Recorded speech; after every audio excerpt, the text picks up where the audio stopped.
Chapter 50. With the exception of Ramble, all of the Phelan heirs insisted on being either in the courthouse or within a rock's throw during the meeting. Each had a cell phone, as did each lawyer inside Wycliffe's office. Much sleep had been lost by the clients and their lawyers.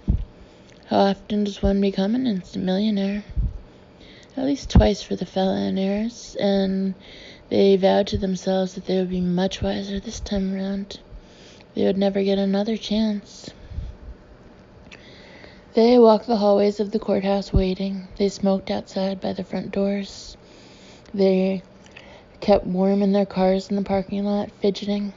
They checked their watches, tried to read newspapers, chatted nervously when they bumped into each other. Nate and Josh sat on one side of the room. Josh, of course, wore an expensive dark suit. Nate wore a denim shirt with specks of white paint on the collar. No tie. Jeans and hiking boots rounded out his ensemble. Wycliffe first addressed the Phelan lawyers across the room. He informed them that he was not inclined to dismiss the answer of Rachel Lane, at least not at that time. There was too much at stake to cut her from the proceedings. Mr. O'Reilly was doing a fine job of representing her interests, therefore the lawsuit would proceed as scheduled. The purpose of the meeting was to explore settlement, something every judge wanted for every case. Wycliffe was still enthralled with the vision of a long, nasty, high-profile trial, but he could never admit it. It was his duty to push, prod, and cajole the parties into a settlement. Prodding and cajoling would not be necessary. His Honor had reviewed all the pleadings and documents, and he'd watched every minute of every deposition. He recapped the evidence as he viewed things, and offered the grave conclusion to Hark, Bright, Langhorne, and Yancey that, in his learned opinion, didn't have much of a case. They took it well. It came as no surprise. Money was on the table, and they were anxious to get to it. Insult us all you want, they said to themselves, but let's hurry along to the money. On the other hand, Wycliffe was saying, you never know what a jury will do. He spoke as if he impaneled juries every week, which he did not, and the lawyers knew it. He asked Josh to recap the initial settlement conference of Monday, 2 days earlier. I want to know exactly where we are, he said. Josh was brief. The bottom line was simple. The heirs wanted $50 million each. Rachel, the sole major beneficiary, was offering $20 million only to settle, without admitting the other side had a valid case.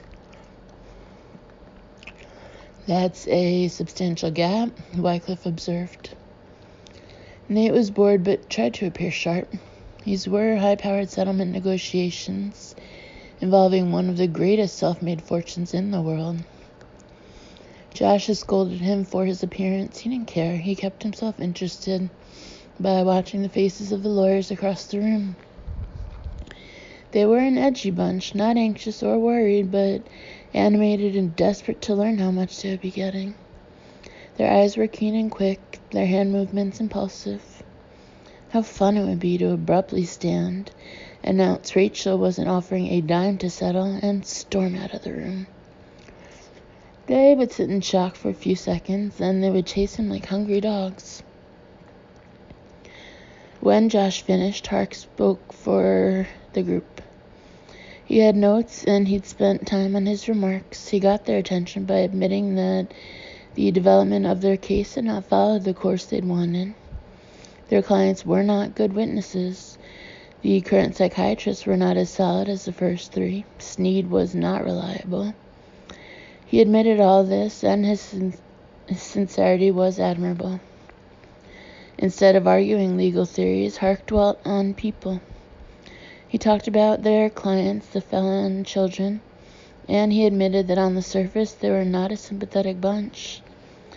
But once you got past the surface and you got to know them the way their lawyers had, you realized they simply never had a chance. As children, they were rich and spoiled, raised and privileged by nannies who came and went, thoroughly ignored by their father, who was either in Asia buying factories or living at the office with his latest secretary. Hark did not intend to disparage the dead, but Mr. Phelan was what he was.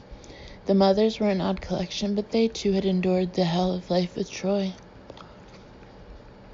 The Phelan children had not been raised in normal families. They had not been taught the lessons most children learn from their parents. Their father was a great businessman whose approval they craved but never received. Their mothers busied themselves with clubs and causes and the art of shopping. Their father's idea of providing his children with a proper start in life was simply to give each $5 million when he or she turned 21. This was much too late, and it was much too early.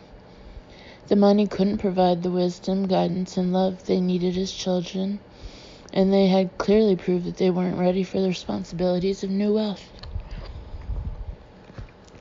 The gifts had been disastrous, yet they had also brought maturity.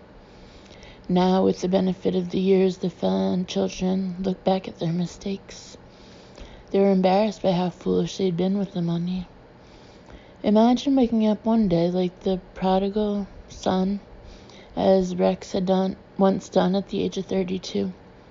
Divorced, broke, and standing before a judge who was about to jail him for non-payment of child support. Imagine sitting in jail for 11 days while your brother, also broke and divorced, tried to convince your mother to bail you out. Rex said he spent his time behind bars trying to recount where the money had gone. Life had been hard for the Phelan children. Many of their wounds were self-inflicted, but many had been inevitable because of their father. The final act of neglect by their father had been his handwritten will. They would never understand the malice of the man who'd spurned them as children, chastised them as adults, and erased them as heirs. Hark concluded by saying, "They are Phelans, Troy's own flesh and blood, for better or for worse, and they certainly deserve a fair portion of their father's estate." When Hark finished, he sat down, and the room was silent. It was a heartfelt plea, and Nate and Josh, even Wycliffe, were moved by it. He would never play to a jury because he couldn't admit in open court that his clients had no case, but for the moment and the setting, Hark's little oration was just perfect. Nate supposedly held the money, at least that was his part of the game. He could haggle and squeeze, bluff and dicker for an hour and trim a few million from the fortune, but he was simply in no mood to do so. If Hark could shoot straight, so could he. It was all a ruse anyway.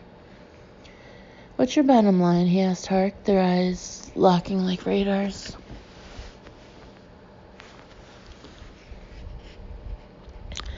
"I'm not sure we have a bottom line. I think 50 million per heir is reasonable. I know it sounds like a lot, and it is, but look at the size of the estate. After taxes, we're still only talking about 5% of the money." 5% is not very much, Nate said, then let the words hang between them. Hark was watching him, but the others were not. They were hunched over their legal pads, pens ready for the next round of calculations. "It really isn't," Hark said.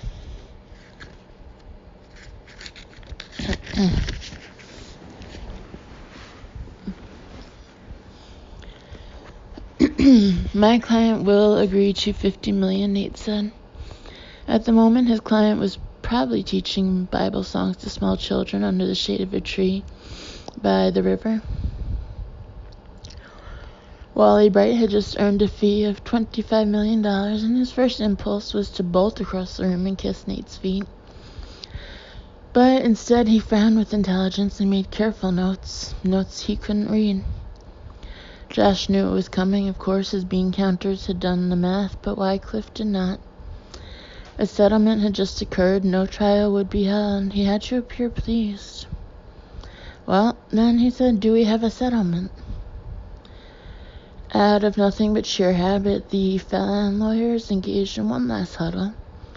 They grouped around Hark and tried to whisper, but words failed them. It's a deal, Hark announced, $26 million richer. Josh just happened to have the rough draft of a settlement agreement. They began filling in the blanks when suddenly the Fallon lawyers remembered their clients. They asked to be excused and ran into the hallway, cell phones appearing from every pocket. Troy Jr. and Rex, waiting by a soft drink machine on the first floor, were waiting by a soft drink machine.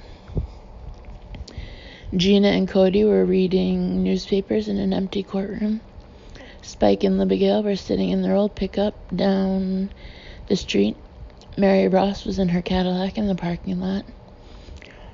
Rambo was at home in the basement, door locked, headphones on, in another world.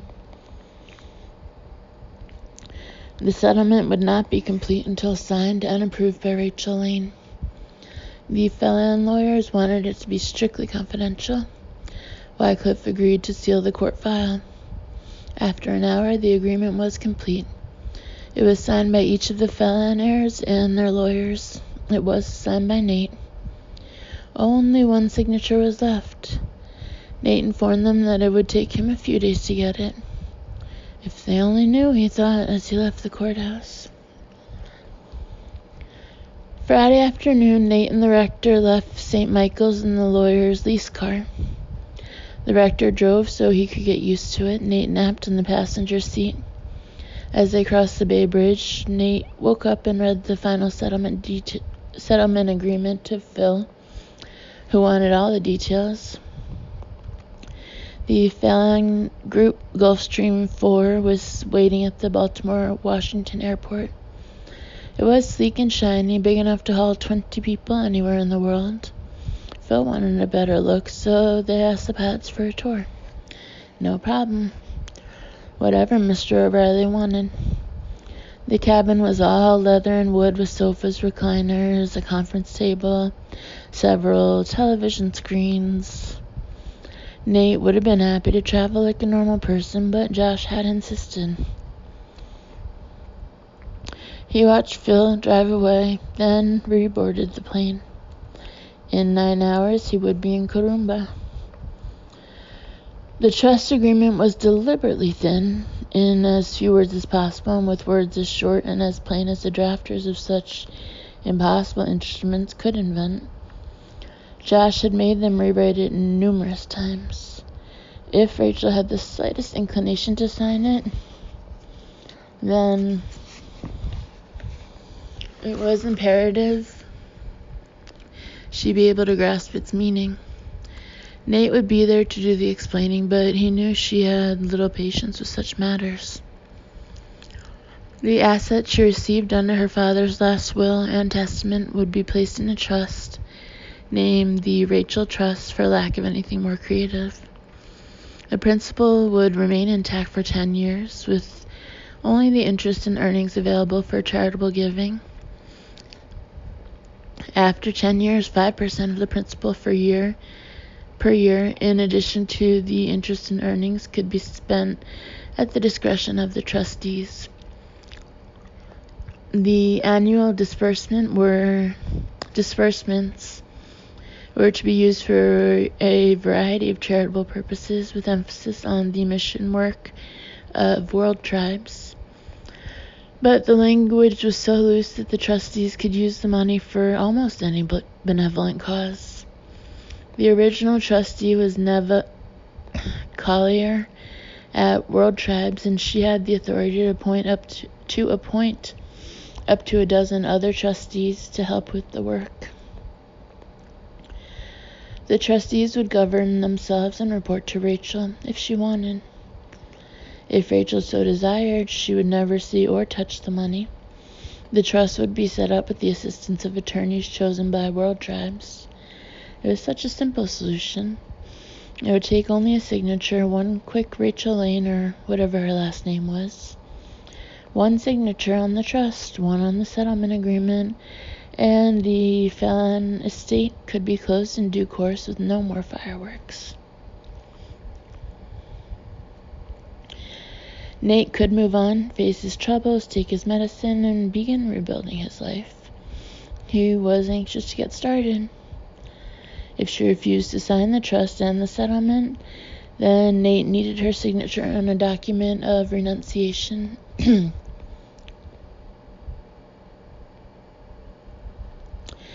She could decline the gift, but she had to notify the court. A renunciation would render Troy's testament worthless. It would be valid but not operable. The assets would have no place to go, so the effect would be the same as if he died with no will. The law would divide the estate into 6 shares, 1 for each of his heirs. How would she react? He wanted to think she would be delighted to see him, but he wasn't convinced of that. He remembered her waving to his boat as he left, just before the ding hit. She was standing among her people, waving him away, saying goodbye forever. She did not want to be bothered with the things of the world.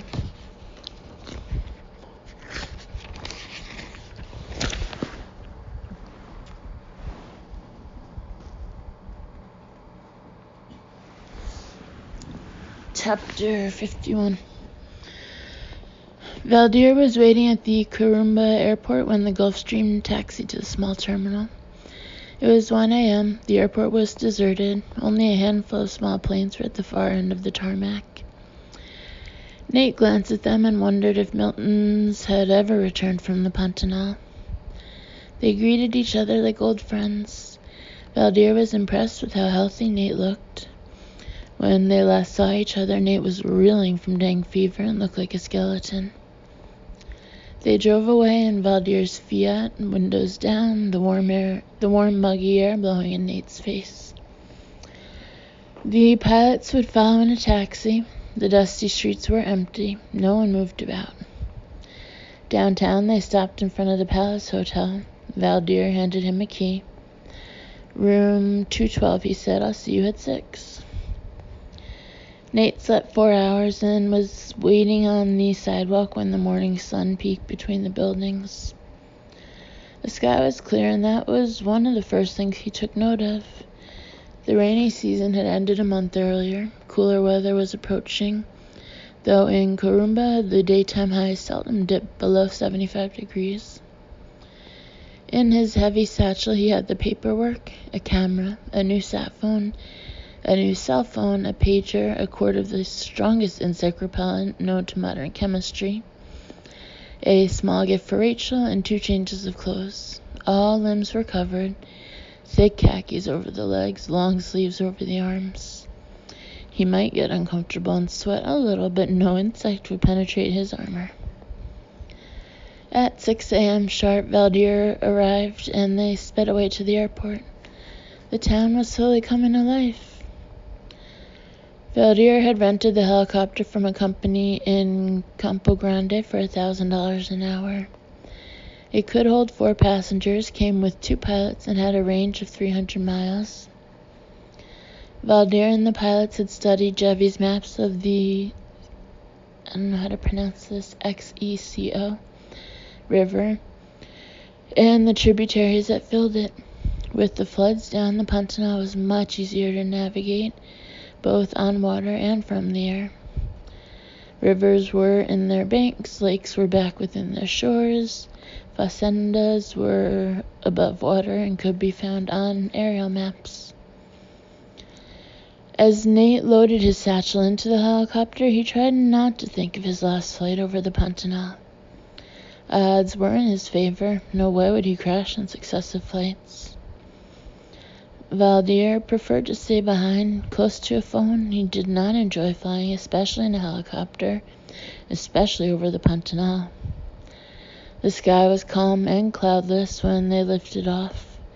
Nate wore a seatbelt, shoulder harness, and helmet. They followed the Paraguay out of Karumba. Fishermen waved at them. Small boys knee-deep in river water stopped and stared upward.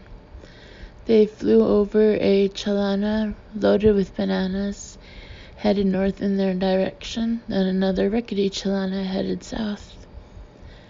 Nate adjusted to the racket and vibration of the aircraft. He listened with his earphones as the pilots chatted back and forth in Portuguese. He remembered the Santa Laura and his hangover the last time he'd left Corumba, headed north. They climbed to 2,000 feet and leveled off. 30 minutes into the flight, Nate saw Fernando's trading post at the edge of the river. He was amazed at the difference in the Pantanal from one season to the next. It was still an endless variety of swamps, lagoons, and rivers spinning wildly in all directions. But it was much greener now that the floods had receded. They stayed above the Paraguay. The skies remained clear and blue under Nate's watchful eyes. He recalled the crash in Milton's plane on Christmas Eve. The storm had boiled over the mountains in an instant. Dropping to 1,000 feet as they circled, the pilots began pointing as if they'd found their target.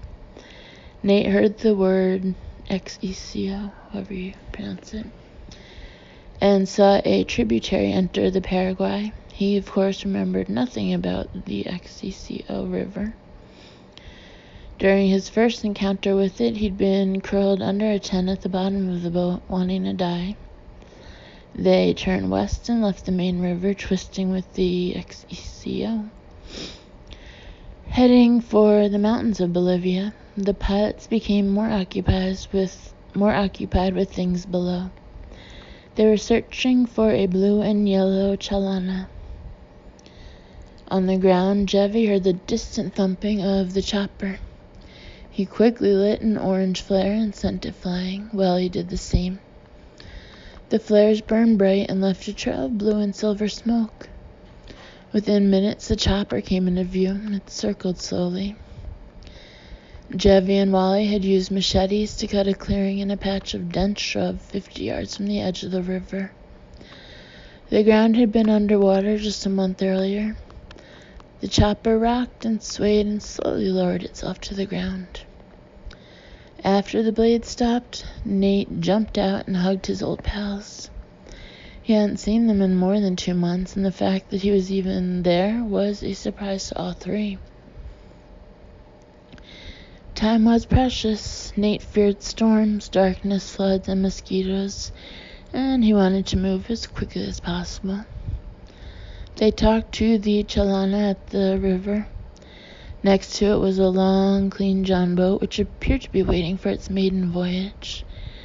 Attached to it was a brand new outboard, all compliments of the Phelan estate. Nate and Jevi quickly loaded themselves into it, said goodbye to Welly and the pilots, and sped off. The settlements were 2 hours away, Jevi explained, yelling over the motor. He and Welly had arrived yesterday afternoon with the Chalana. The river had become too small even for it, so they had docked it near land, flat enough to handle the helicopter. Then they had ventured on with the John boat, eventually going near the first settlement. He had recognized the approach, but turned around before the Indians heard him. 2 hours, maybe 3. Nate hoped it wouldn't be 5. He would not, under any circumstances,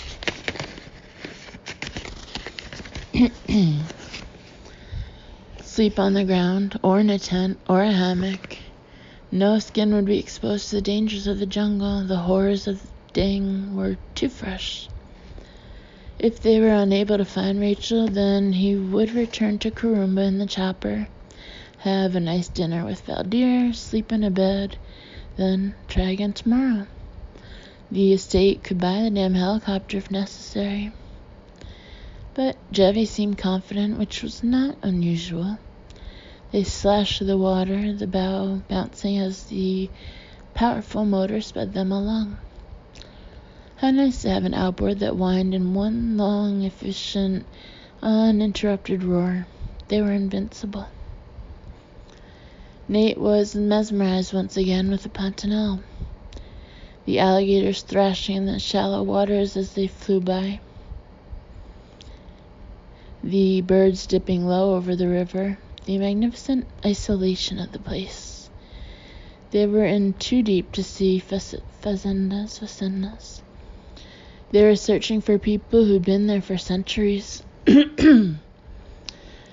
24 hours earlier, he'd been sitting on the porch of the cottage under a quilt, sipping coffee, watching the boats drift into the bay, waiting for Father Phil to call and say he was headed for the basement. It took an hour in the boat to fully adjust to where he was. The river did not look familiar. The last time they had found the Ipicus, they were very lost and scared, wet, hungry, and relying on the guidance of a young fisherman. The waters were up, the landmarks hidden from them. Nate watched the sky as if he expected bombs to fall. The first sign of a dark cloud, and he would bolt. Then a bend in the river looked vaguely familiar. Maybe they were close. Would she greet him with a smile and a hug and want to sit in the shade and chat in English? Any chance she'd missed him or even thought about him? Had she received the letters? It was mid-March. Her packages were supposed to be there. Did she have her new boat by now and all the new medicines? Or would she run? Would she huddle with the chief and ask him to protect her, to get rid of the American for the last time? Would Nate even get the chance to see her? He would be firm, much tougher than last time. It wasn't his fault Troy had made such a ridiculous will, nor could he help the fact that she was his illegitimate daughter. She couldn't change things either, and it was not asking too much for a little cooperation. Either agree to the trust or sign the renunciation. He would not leave without her signature.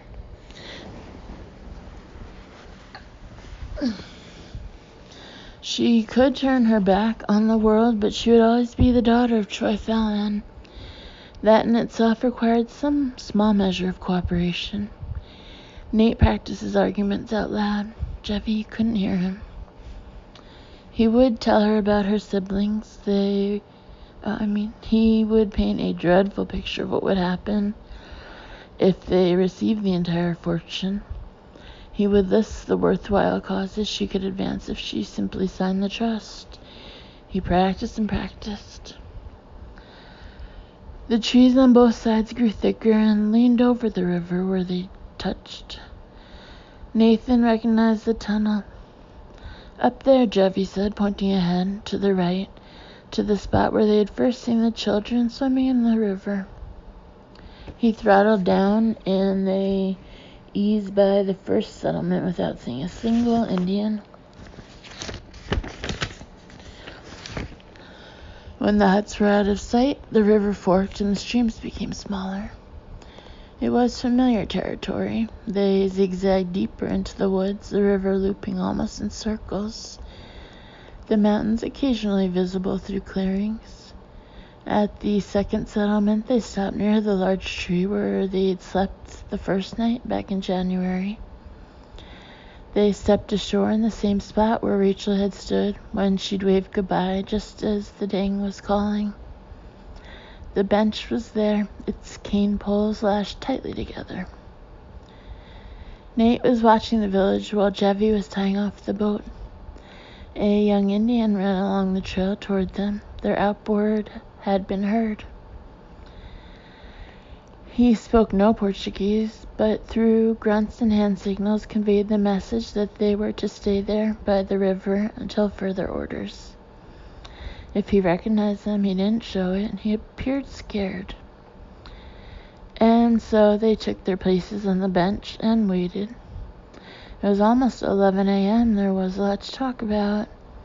Jeffy'd been busy on the rivers, running chalanas with goods and supplies into the Pantanal. He occasionally captained a tourist boat where the money was better.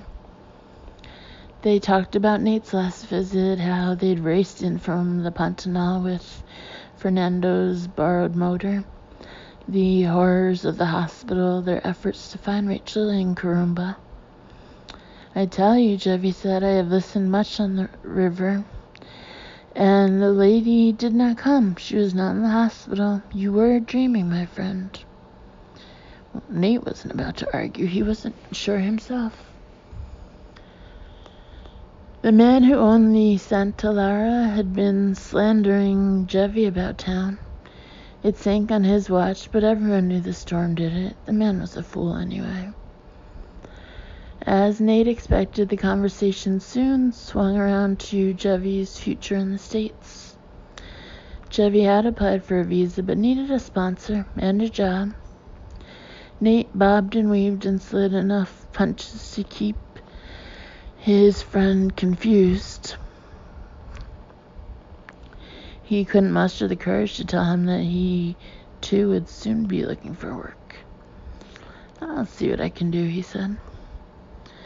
Jevy had a cousin in Colorado who was also looking for a job. A mosquito circled Nate's hand. His first impulse was to crush it with a violent slap, but instead he watched to gauge the effectiveness of his super repellent. When it tired of surveying its target, it made a sudden nosedive toward the back of his right hand. But 2 inches away, it suddenly stopped, pulled away, and vanished. Nate smiled. His ears, neck, and face were lathered with the oil. The second attack of dengue usually causes hemorrhaging. It's much worse than the first and often fatal. Nate O'Reilly would not be a victim. They faced the village as they talked, and Nate watched every move. He expected to see Rachel stride elegantly between the huts and along the path to greet them. By now, she knew the white man was back. But did she know it was Nate? What if the Ithaca had not recognized them? And Rachel was terrified that someone else had found her. Then they saw the chief slowly walking toward them.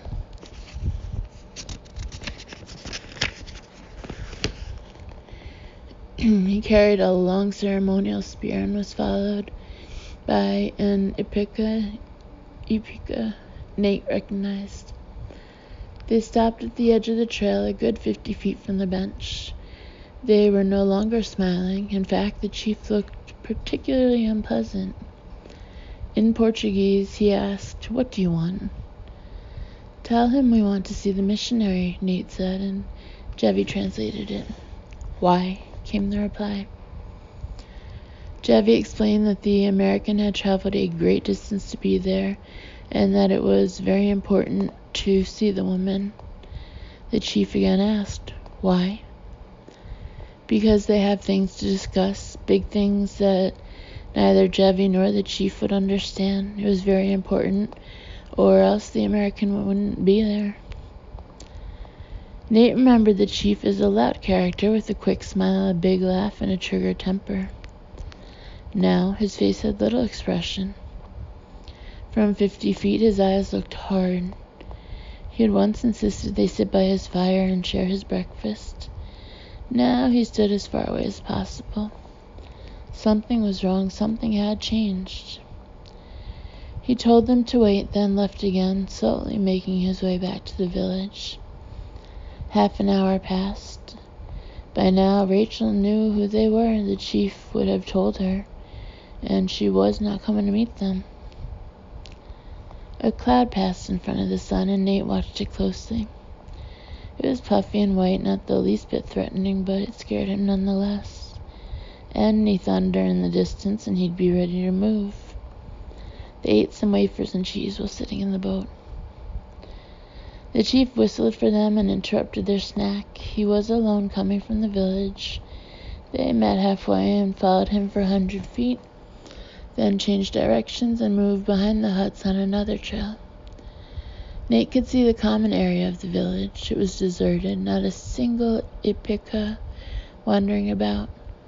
No children playing, no young ladies raking the dirt around the dwellings, no women cooking and cleaning, not a sound. The only movement was the drifting smoke of their fires. Then he saw faces in the windows, little heads peeking through doors. They were being watched. The chief kept them away from the huts as if they were carrying diseases. He turned onto another trail, one that led through the woods for a few moments. When they emerged into a clearing, they were across from Rachel's hut. There was no sign of her. The chief led them past the front door and to the side where, under the thick shade trees, they saw the graves.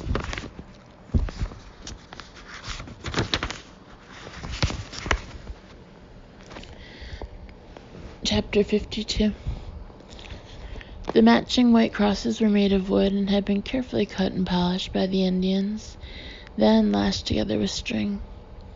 They were small, less than a foot tall, and stuck into the fresh dirt at the far end of both graves. There was no writing on them, nothing to indicate who had died or when. It was dark under the trees. Nate put his satchel on the ground between the graves and sat on it. The chief began talking softly and quickly. The woman is on the left. Lako is on the right. They died on the same day about 2 weeks ago. Jevi translated. More words from the chief then. Malaria has killed 10 people since we left, Jevi said. The chief delivered a long narrative without stopping for any translating. Nate heard the words, yet heard nothing. He looked at the mound of dirt to the left, a neat pile of black soil, laid in a perfect little rectangle, carefully bordered by shaved limbs 4 inches round. Buried there was Rachel Lane, the bravest person he'd ever known because she had absolutely no fear of death.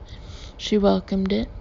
She was at peace, her soul finally with the Lord, her body forever lying among the people she loved. And Lako was with her, his heavenly body cured of defects and afflictions. The shock came and went. Her death was tragic, but then it wasn't. She wasn't a young mother and wife who left a family behind. She didn't have a wide circle of friends who'd rush to mourn her passing. Only a handful of people in her native land would ever know she was gone. She was an oddity among the people who'd buried her. He knew her well enough to know she wouldn't want anyone grieving. She wouldn't approve of tears, and Nate had none to give her. For a few moments he stared at her grave in disbelief, but reality soon set in. This was not an old friend with whom he'd shared many moments. He'd barely known her. His motives in finding her had been purely selfish. He had invaded her privacy, and she had asked him not to return. But his heart ached anyway. He thought about her every day since he'd left the Pantanal. He dreamed of her, felt her touch, heard her voice, remembered her wisdom. She had taught him to pray and given him hope. She was the first person in decades to see anything good in him. He had never met anyone like Rachel Lane, and he missed her greatly. The chief was quiet. He says we can't stay very long, Jevi said. Why not? Nate asked, still staring at her grave. The spirits are blaming us for the malaria. It arrived when we came the first time. They are not happy to see us. Tell him his spirits are a bunch of clowns. He has something to show you. Slowly, Nate stood and faced the chief. They walked through the door of her hut, bending at the knees to get through. The floor was dirt. There were 2 rooms. The front room had furniture too primitive to believe. A chair made of cane pole and lashings, a sofa with stumps for legs, and straw for cushions.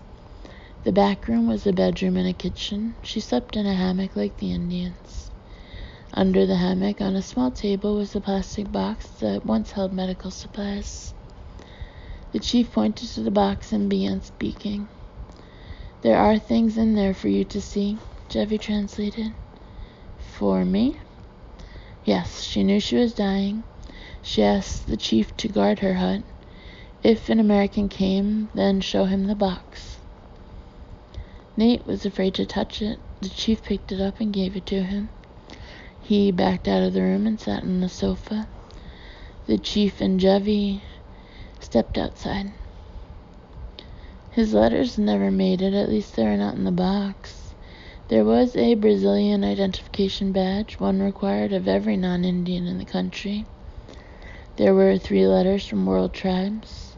Nate didn't read them because at the bottom of the box he saw her will.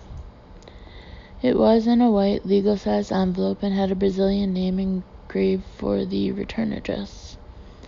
On it she had neatly printed the words, "Last Testament of Rachel Lane Porter." Nate stared at it in disbelief. His hand shook as he carefully opened it. Folded inside were 2 sheets of white, letter-sized paper stapled together. On the first sheet, in large letters across the top, she had printed again, "Last Testament of Rachel Lane Porter." It read, "I, Rachel Lane Porter, child of God, resident of His world, citizen of the United States, and being of sound mind, do hereby make this as my last testament. 1. I have no prior testaments to revoke. This is my first and last.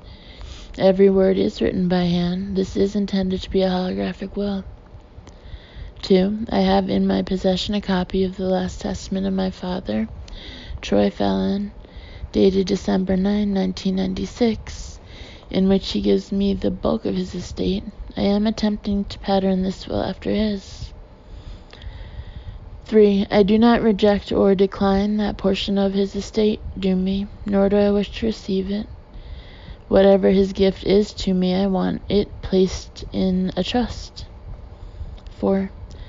The earnings from the trust are to be used for the following purposes. A. To continue the work of World Tribes missionaries around the world. B. To spread the gospel of Christ. C. To protect the rights of indigenous peoples in Brazil and South America. D. To feed the hungry, heal the sick, shelter the homeless, and save the children. 5. I appoint my friend Nate O'Reilly to manage the trust, and I grant him broad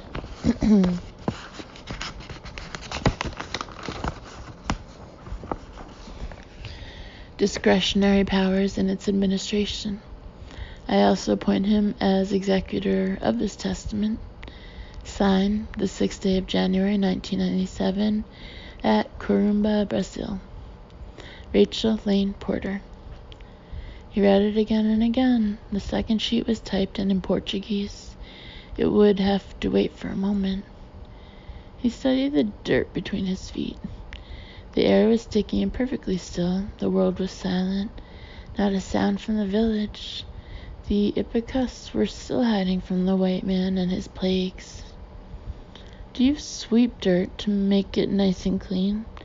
What happens when it rains and the straw roof leaks? Does it puddle and turn to mud?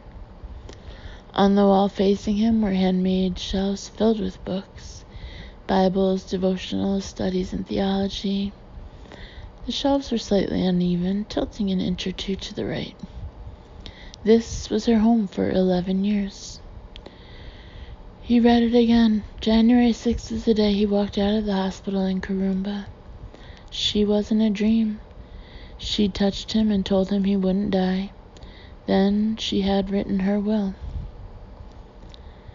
The straw rustled under him as he moved. He was in a trance when Jevy poked his head through the door and said, "The chief wants us to leave." "Read this," Nate said, handing him the 2 sheets of paper with the second one on top. Jevy stepped forward to catch the light from the door.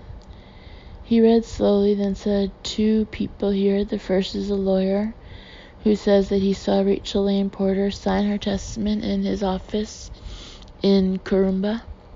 She was mentally okay, and she knew what she was doing. His signature is officially marked by a, what do you say, a notary? Yes, a notary. The second here on the bottom is the lawyer's secretary, who, it looks like, says the same things, and the notary certifies her signature too. What does this mean?" I'll explain later.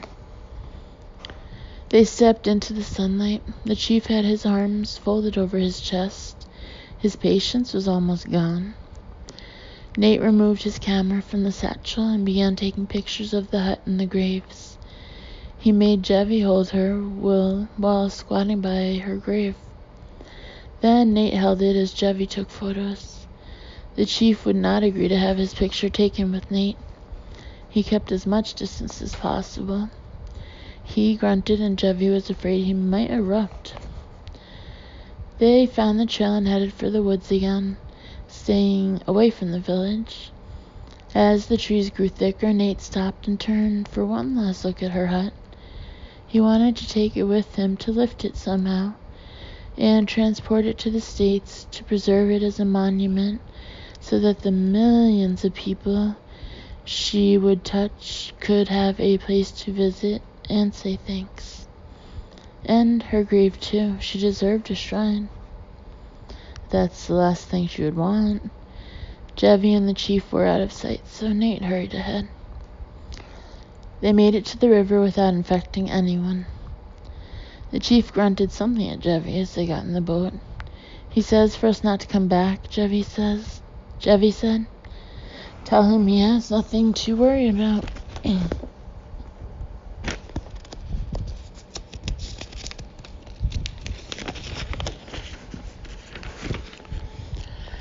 Jevy said nothing, but instead started the engine and backed away from the bank. The chief was already walking away toward his village. Nate wondered if he missed Rachel. She'd been there for 11 years.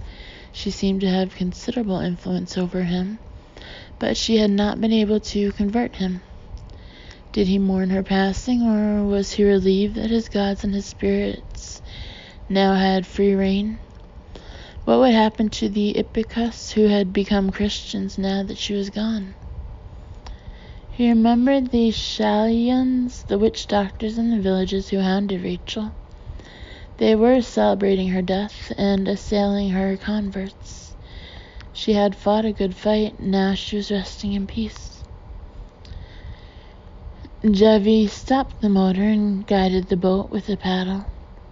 The current was slow, the water smooth. Nate carefully opened the sat phone and arranged it on a bench.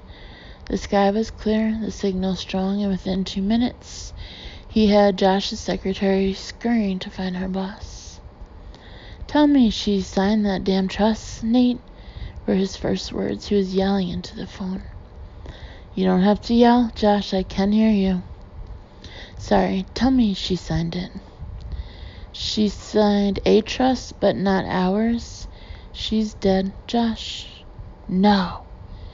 "Yes, she died 2 weeks ago. Malaria. She left a holographic will, just like her father." "Do you have it?" "Yes, it's safe. Everything goes into a trust. I'm the trustee and executor." "Is it valid?" "I think so. It's written entirely in her hand, signed, dated, witnessed by a lawyer in Karumba and his secretary." "Sounds valid to me." "What happens now?" Nate asked. He could see Josh standing behind his desk, eyes closed in concentration, one hand holding the phone, the other patting his hair. He could almost hear him plotting over the phone. "Nothing happens. His will is valid. Its bequests are carried out."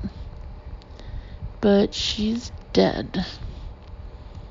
"His estate is transferred to hers. Happens all the time in car wrecks when one spouse dies one day, then the other dies the next.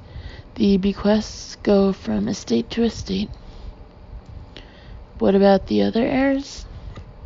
"The settlement stands. They get their money, or what's left of it, after the lawyers take their cuts. The heirs are the happiest people on the face of the earth, with the possible exception of the lawyers.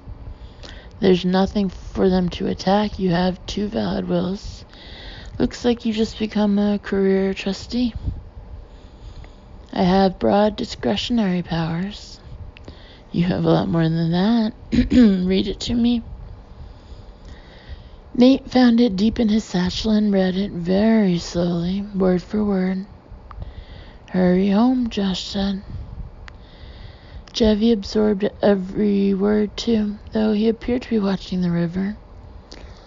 When Nate hung up and put the phone away, Jevy asked, "The money is yours?" "No. The money goes into a trust." "What is a trust?"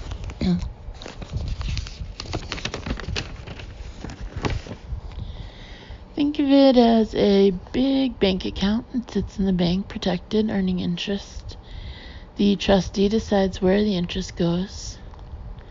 Jevy still wasn't convinced. He had many questions, and Nate sensed his confusion. It was not the time for a primer on the Anglo version of wills, estates, and trusts.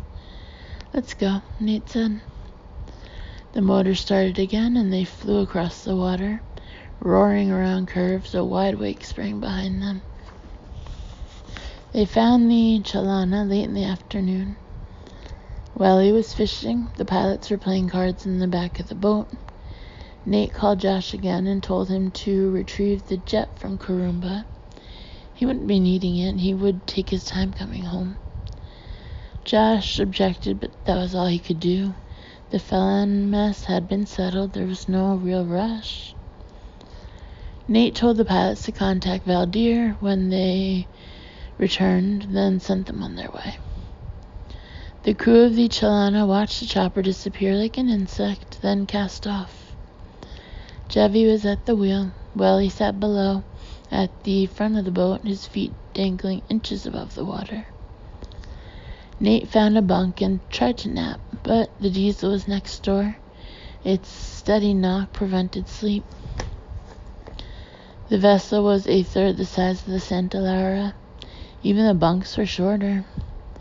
Nate lay on his side and watched the riverbanks go by. Somehow she'd known he wasn't a drunk anymore, that his addictions were gone, that the demons who'd controlled his life had been locked forever away. She had even seen something good in him, something she knew he was searching. Somehow she knew he was searching. She'd found his calling for him, God told her. Jevy woke him after dark. "We have a moon," he said. They sat on the front of the boat, Welly at the wheel just behind them, following the light of a full moon as the XECO snaked its way toward the Paraguay. "The boat is slow," Jevy said. 2 days to Kurumba." Nate smiled. He didn't care if it took a month.